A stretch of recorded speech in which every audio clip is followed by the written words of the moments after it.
பூர நட்சத்திரமா நீங்க வாழ்க்கையில ஒரு முறையாவது இந்த கோயிலை வந்து பார்க்கணுங்க.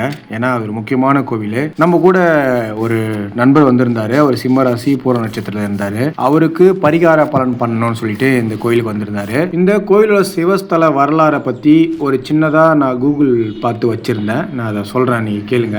ஆனா அதை விட முக்கியமான விஷயம் பார்த்தீங்கன்னா அந்த கோயிலோட குளம் தான். இப்ப நம்ம வந்து இப்ப நகர பகுதிகளில் இருந்து இங்க டிராவல் பண்ணி பாக்குறப்ப இந்த குளத்தெல்லாம் பாக்குறப்ப ஆச்சரியமா இருக்கிறது மட்டும் இல்ல, அந்த குலத்தை பயன்படுத்துறாங்கன்னு சொல்றப்ப இன்னும் ஆச்சரியமா இருக்கு. அதுக்கு உதாரணம் பாத்தீங்கன்னா, நாங்க வந்து இந்த கோயிலுக்கு ஆப்போசிட்ல ஒரு மண்டபத்தில் தான் நைட்டு போய் தங்கணும். நாங்க போறப்ப மணி ஒரு 1-1:30 இருக்கும் நினைக்கிறேன். அந்த நேரங்களில் தான் போய் அங்க தங்கணும். ஏன்னா இப்ப நம்ம வேற எங்கேயாதுன்னா இங்க ரூம் எடுக்கலாம் அங்க எடுக்கலான்ற மாதிரி இருக்கும். பிஃபோர் பிளான் எதா இருக்கும். நாங்க வந்து நிறைய சிவத்தலங்களை ஒரு 4-5 நாளா டிராவல் பண்ணதுனால அங்கங்க என்ன இடம் கிடைக்குதோ அந்த இடத்த பேஸ் பண்ணி தான் தங்கிட்டு இருந்தோம். அந்த இடத்துல தங்கிட்டு அதுக்கப்புறம் கோயில் குளத்துல போய் குளிக்கலாம் பார்த்தா ஊர்ல இருக்கிறவங்க எல்லாருமே அந்த கோயில் குளத்தை தான் யூஸ் பண்றாங்க. பெண்மணிகளும் சரி ஆண்களும் சரி அந்த கோயில் குளத்தை யூஸ் பண்ணிட்டு இருக்காங்க. நாங்களும் அங்கே தான் குளிச்சுட்டு சிவனை வழிபடுறதுக்கு கிளம்பணும். அந்த குளத்து பக்கத்திலே பார்த்தீங்கன்னா இந்த பழங்கால முறையில் தண்ணி இறைப்பாங்க இல்லைங்களா, அது வந்து மாடை வச்சு இறைப்பாங்களோ இல்லைன்னா மனிதர்கள் வச்சு இறைப்பாங்களோ மறந்துட்டேன். அந்த ஒரு மாதிரி அந்த கட்டிட வடிவமைப்பு கொண்ட அந்த கல் அந்த ஒரு கம்பி மாதிரிலாம் இருந்தது. பார்க்க ரொம்ப அழகாக இருந்தது. ஸ்தலத்துக்குள்ள போனப்ப பயங்கரமான பாசிட்டிவ் வைப்ரேஷனுங்க.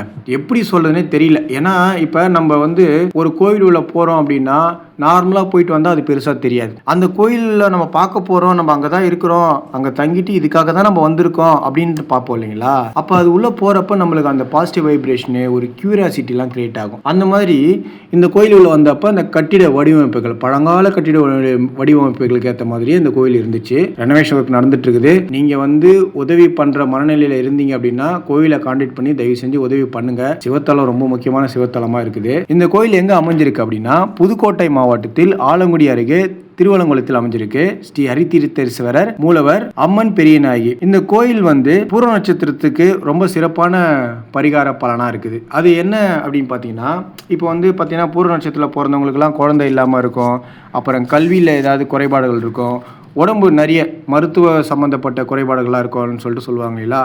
அவங்க நிறைய ஹாஸ்பிட்டலுக்கு போகலாம், நிறைய கோவில் குளங்கள் போகலாம், எல்லாமே போயிட்டு எங்கேயுமே எதுவுமே செட் ஆகலை அப்படின்னா இந்த மாதிரி நட்சத்திர கோயில்களை போய் பாருங்க அப்படின்னு சொல்லிட்டு சொல்லுவாங்கல்ல. அந்த மாதிரி முக்கியமான ஒரு பங்கு பூர நட்சத்திரத்துக்காக வகிக்குது இந்த கோயில். அது இல்லாமல் கோவிலில் அப்பகுதி மக்களோட குலதெய்வமாக வழிபடுற இந்த கோவில் சில ஆட்கள்கிட்ட நான் விசாரிப்போம் இல்லைங்களா. அது மாதிரி விசாரிச்சப்ப சொன்னாங்க, நீண்ட நாள் திருமண தடைகள் நீங்க பல வருடம் குழந்தை பாக்கியம் பெறவும் கல்வியில் சிறந்து விளங்கவும் சக்தி வாய்ந்த பரிகார ஸ்தலமாக கருதப்படுகிறது அப்படின்னு சொல்லிட்டு சொல்லியிருந்தாங்க. இந்த கோயிலை வழிபட்ட காசி விஸ்வநாதரே பார்த்து தான் வந்து சமம்னு சொல்லிட்டு சொல்றாங்க. கோயில் உள்ள நிறைய சிதலமடைஞ்ச அந்த கன்ஸ்ட்ரக்ஷன்லாம் இருக்கு. என்னன்னு பார்த்தீங்கன்னா இப்பதான் கொஞ்சம் கொஞ்சமா இதை பண்ணிட்டு இருக்காங்கன்னு நினைக்கிறேன், ரெனோவேஷன் ஒர்க். மற்றபடி பார்த்தீங்கன்னா அந்த பழமையான ஒரு முகத்துவம்னு சொல்லுவாங்கல்ல, கோயில் உள்ள பார்த்தீங்கன்னா ஒரு சின்ன குளம் மாதிரி இருந்ததுங்க. அந்த குளம் எதுக்குன்னு எனக்கு தெரியல. கோயிலுக்கு பக்கத்தில் யாராவது இருந்தீங்கன்னா அந்த குளத்தை பற்றி எனக்கு சொல்லுங்க. ஏன்னா பின்னாடி அவ்வளோ பெரிய குளம் இருக்கிறப்ப சின்ன குளம் எதுக்குன்னு தெரியல. அம்மாளோட பின்னாடி இருக்கிற கோயிலை சுற்றி வர்றதுக்காக ஒரு வழி இருந்தது. எல்லா இடமும் ரொம்ப சிதலம் அடைஞ்சு இருக்குதுங்க. எனக்கு என்னன்னா ஒரே ஒரு இதுதாங்க, நம்ம தமிழ் வழிமுறைகள், சிவன் வழிமுறை, அதுக்கப்புறம் வந்து இந்து, இதெல்லாம் தாண்டி வந்து பார்த்தீங்கன்னா இதெல்லாம் ஒரு புராதன சின்னம். இந்த மாதிரி ஒரு கட்டிட வடிவமைப்பெல்லாம் வந்து பார்த்தீங்கன்னா இன்றைக்கும் வந்து தாங்கி நிற்குது அப்படின்னா இதெல்லாம் ரொம்ப கஷ்டப்பட்டு பாதுகாக்கணும். ஏன்னா நம்மள மாதிரி நடுத்தர வர்க்கத்தை சேர்ந்தவங்க என்ன பண்ணுவாங்கன்னா இருக்கிறத கொடுத்துட்டு வருவாங்க.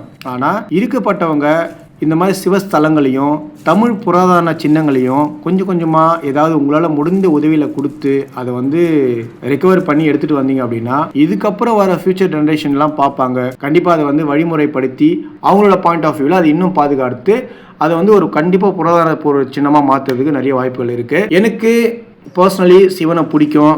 சிவனை வழிபட்டா எல்லாமே நடக்கும்னு சொல்லுவாங்க.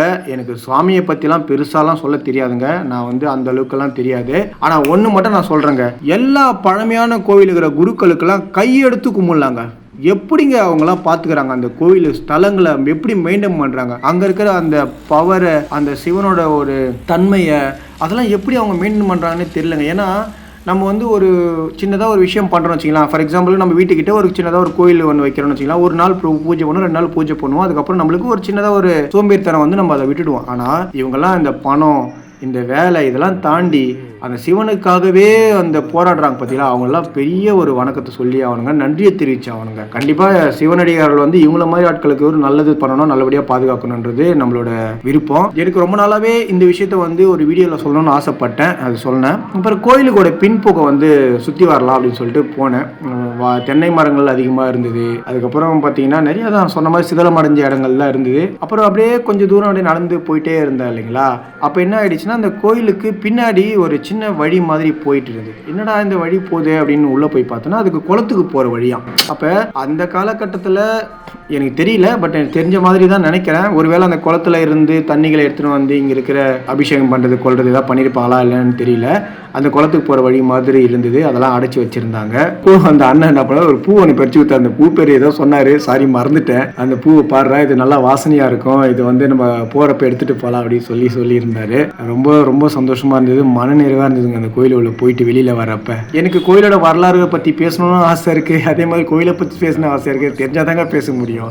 என்னோட பாயிண்ட் ஆஃப் வியூவில் இந்த மாதிரி சிவத்தலங்களை காமின்னு ஆசைப்படுறேனே தவிர அதை பற்றி பெருசாக டீட்டெயில் தெரியாது. முடிஞ்ச அளவுக்கு நான் காமிச்சிட்டு தான் இருக்கிறேன். எனக்கு இந்த கோயிலில் இன்னொரு முக்கியமான விஷயம் பிடிச்சிருந்ததுங்க. அது என்னன்னு பார்த்தீங்கன்னா, கோயிலுக்கு வெளியில் அக்ரகாரம்னு சொல்லுவாங்க இல்லைங்களா, அவங்களோட இடங்கள் இருக்கிற மாதிரி எனக்கு தோணுச்சு. ஏன்னா நாங்கள் நைட்டு போய் தங்கினப்ப எங்களுக்கு எதுவுமே தெரியல. அப்புறம் விடியஞ்சியாக பார்த்தப்ப பார்த்தீங்கன்னா நிறைய குடும்பங்கள்லாம் அங்கே வசிச்சுட்டு வந்தாங்க. சத்திரம் மாதிரி இருந்தது. சத்திரமா அது கோவிலா என்னன்னு எனக்கு சுத்தமாக தெரியல. அங்கேருந்து நேராக பார்த்தோம் அப்படின்னா ஒருத்தர் வந்து கையெடுத்து சாமியை வணங்கி கும்பிட்ட மாதிரி ஒரு சிலை ஒன்று வடிவமைக்கப்பட்டிருந்தது. என்னடா இவர் சாமியை பார்த்து சிலை மாதிரி கும்பிட்டுட்டு இருக்காரு, என்ன இதுன்னு பார்த்துட்டப்ப அங்கேருந்து நேராக பார்த்தா அந்த ஒரு மண்டபம் மாதிரி ஒன்று சொன்னோம் இல்லைங்களா, அந்த மண்டபத்தாண்ட உள்ள பார்த்து வணங்குற மாதிரி இருந்தது. ஆக்சுவலாக நான் ஒரு சினிமா விரும்பி அதை பார்க்குறப்ப எனக்கு எப்படி தோணுச்சுன்னா, இந்த 1001 படத்தில் ஒரு மியூசிக் ஒன்று போட்டுட்டு வருவாங்க பார்த்தீங்களா, ராஜராஜ சோழனே எம்முடைய சிவனே அப்படின்னு சொல்லிட்டு சொல்லுவாங்க பார்த்தீங்களா, அந்த மாதிரி இருந்தது அந்த உருவத்தெல்லாம் பார்க்குறப்ப. ஒருவேளை நம்ம தலைவர் செல்வராக ரெஃபரன்ஸ் எடுத்துலாம் இந்த மாதிரி பண்ணியிருக்க வாய்ப்புகள் இருக்கான்னு தெரியல. தேர்களுக்கான சின்ன சின்ன வண்டிகள்லாம் அங்கே இருந்தது. அந்த கட்டிடங்கள்லாம் ரொம்ப சிதலம் அடைஞ்சு இருந்தது. அங்கெல்லாம் ஆல்ரெடி மக்கள் வசிச்சுட்டு இருந்தாங்கன்னு நினைக்கிறேன். இப்போ யாருமே பெருசாக அந்த பக்கத்தை வசிக்கல. பட் ஆப்போசிட்டில் இருக்கிற வீடுங்கள்லாம் வசிச்சுட்டு இருந்தாங்க. பழைய காலத்து ஒரு ஃபீல் கொடுத்துதுங்க.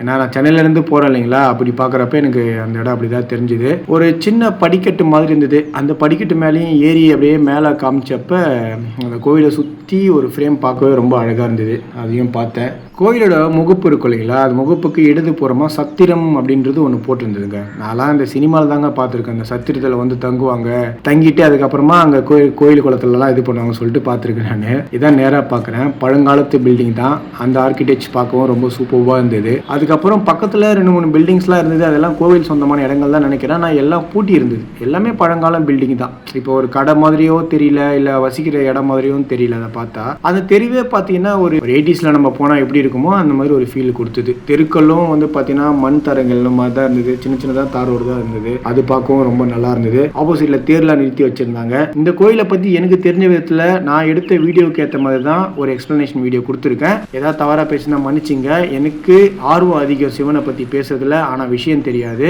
நீங்கள் இந்த கோயில் பக்கத்தில் இருக்கிறீங்க, இந்த கோயிலை பற்றி எனக்கு தெரியாத விஷயங்கள் உங்களுக்கு தெரியுது அப்படின்னா மறக்காமல் கமெண்ட் பாக்ஸில் கமெண்ட் பண்ணுங்கள். நம்ம மக்களுக்கு எல்லாம் தெரியட்டும். பழங்கால சிற்பக்கலைகளை தாங்கி இருக்கிற இந்த மாதிரி சிவஸ்தலங்கள் வந்து பாதுகாக்க வேண்டும்ன்றது என்னோட ஒரே நம்பிக்கை, ஒரே கோரிக்கையும் கூட.